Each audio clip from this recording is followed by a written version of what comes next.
En France, cette décision d'envoyer des soldats au Rwanda a provoqué un certain nombre d'interrogations dans les partis politiques, chez les intellectuels, mais surtout dans les organisations humanitaires. Pour l'instant, Médecins sans frontières est la seule ONG à approuver apparemment sans réserve cette action, on va le voir dans un instant. Les autres sont plutôt réservés ou franchement hostiles sur le thème. Cela ne va faire qu'empirer les choses et surtout la France, de part de ses choix politiques antérieurs, est le pays le plus mal placé pour venir faire la police au Rwanda.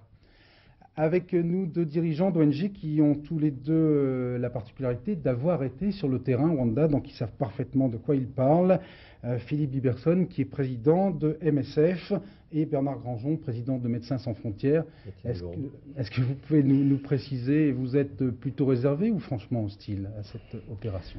Je suis pour une intervention humanitaire. C'est après tout celle que nous faisons depuis 15 mois, tant du côté gouvernemental que du côté FPR.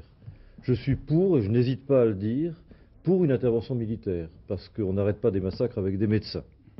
Je suis contre une intervention française, parce que je pense que la France est la plus mal placée pour faire une telle intervention. Et je pense que c'est à la minuar que revêt cette responsabilité. D'un mot, pourquoi la France, selon vous, est la plus mal placée? Pour toutes les raisons que vous avez dites dans votre reportage très bien fait, à savoir que la France, depuis des années, soutient ceux qui sont les auteurs du génocide. Et que on voit mal comment est-ce que la France peut actuellement participer à la reconstruction d'un pays en maintenant en place pour la 3e fois, parce que ce n'est pas la première fois, ceux qui l'ont mis dans l'état où nous le trouvons actuellement.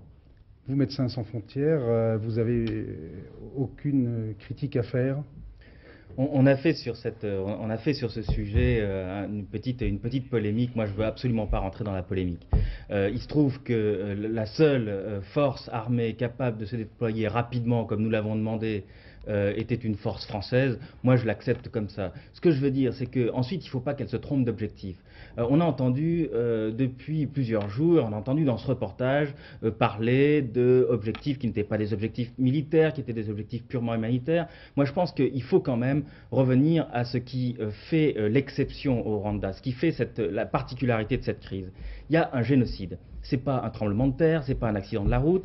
J'ai vu Libération qui titrait ce matin le SAMU militaire à l'œuvre. Non, en fait, s'il y a une force militaire qui est déployée aujourd'hui, c'est pour s'opposer aux gens qui font des massacres. Donc c'est bien sûr au sens large une action humanitaire, mais ce n'est pas une action, c'est pas disons des actions de secouristes, ce ne sont pas des actions de médecins ou de gens qui apportent de la nourriture. Ce qu'on attend de cette force militaire, c'est qu'elle s'oppose véritablement aux gens qui continuent de faire des massacres aujourd'hui, parce que en face, il y a des gens, des civils, des armées innocents. Ça veut dire aller jusqu'en zone occupée ou contrôlée par ce qu'on appelle les rebelles du FPR?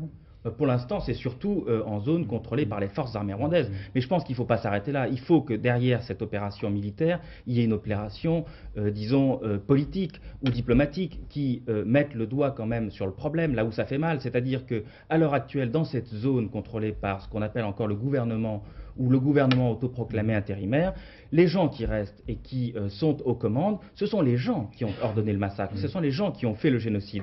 Et je pense que bon, il y a quelque chose qui est extrêmement surprenant, c'est qu'aujourd'hui le siège du Rwanda aux Nations Unies est encore occupé par le gouvernement, l'ex-gouvernement rwandais, et je pense que là il y a des choses à faire. D'un mot pour vous, pour MSF, comment vous voyez l'avenir dans ce pays, vous qui êtes allé sur place? Je le vois sombre, évidemment. J'aimerais quand même parler de l'intervention française. Je crois que si vraiment on me démontrait que la France est le seul pays qui actuellement puisse aller là-bas, je dis bien si on me le démontrait, pour l'instant je n'ai pas eu cette démonstration. Je crois que l'intervention française ne serait concevable qu'à partir du moment où la France dirait qu'elle fait un virage à 180 degrés par rapport à sa politique antérieure, dans la mesure où elle condamne ses agissements passés, dans la mesure où elle dit qu'elle vient désarmer les assassins, qu'elle va demander la constitution d'une commission d'enquête internationale, d'un tribunal international, et qu'en tout état de cause, elle se refuse d'imaginer l'avenir d'un pays en maintenant sur place ceux qui l'ont assassiné. Vous allez avoir l'occasion de poser cette question tout à fait directement à Philippe Douste-Blazy, qui va être en direct avec nous dans une petite minute. En effet, cette opération turquoise comprend un important dispositif médical d'urgence avec l'implantation dans les tout prochains jours par les spécialistes de ce qu'on appelle l'EMIR, l'élément médical militaire d'intervention rapide, de 2 unités à la frontière du Zaïre, à Bukavu et à Goma. Le ministre de la Santé, Philippe Douste-Blazy, va se rendre sur place dans les toutes prochaines heures. Il est avec nous si la liaison est établie en direct de Tarbes. Bonsoir. Bonsoir. Alors, question précise, combien de médecins sur place? avec quel matériel et pourquoi faire? D'abord, je vous écoute depuis le début de l'émission, Bruno Mazur, et j'ai envie de dire que la politique de la France n'a pas négligé la morale ni les droits de l'homme. Parce que nous sommes un certain nombre à être allés au Rwanda ou à la frontière entre le Tanzanie, le Rwanda, ou le Burundi et le Rwanda depuis plusieurs mois.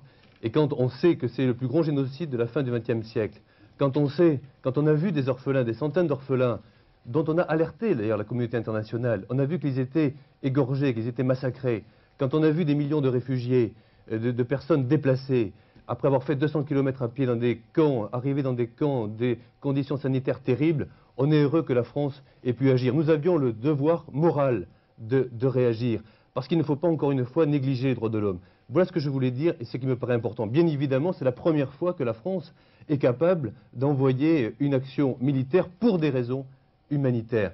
C'est ça qui est fondamental. C'est la première fois et je crois que c'est historique. Il faut le dire, bien sûr, l'humanitaire, pour répondre à votre question, c'est évaluer les besoins humanitaires. Qu'est-ce que ça veut dire? Ça veut dire premièrement les blessés, mais on l'a dit et on l'a vu à plusieurs reprises, il n'y en a pas beaucoup de blessés, parce que soit les gens ont été tués à coups de machette, ou à coups de lance transthoracique, ou à coups de balles, ou alors, malheureusement, ce sont des gens qui sont réfugiés et déplacés maintenant.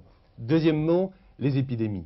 Car il faut voir le camp de Gama, il faut voir ce camp en Tanzanie, proche du Rwanda, et avec ses 250 000 réfugiés, bientôt 300 000, le plus grand camp au monde.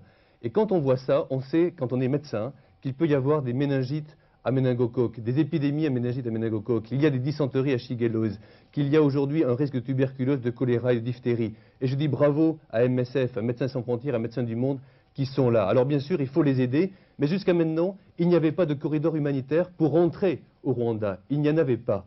Il n'y en avait pas. Il y en avait en Tanzanie, au Burundi, il n'y en avait pas au Rwanda. Et grâce à Alain Juppé, au Premier ministre, à M. Léotard, à M. Roussin, eh bien justement, les militaires vont pouvoir arriver à ces médecins avec des médicaments et avec surtout la nourriture. Car il y a des enfants déshydratés, il y a des enfants qu'il faut réanimer. Voilà ce qu'on va faire. Merci beaucoup. Donc je rappelle que vous allez partir là-bas dans les toutes prochaines heures, ou demain ou après-demain. Il est 20h52 et je vous propose de mettre fin pour ce soir à ce très très lourd dossier Rwanda et de voir maintenant le reste de l'actualité qui peut paraître certes un petit peu dérisoire.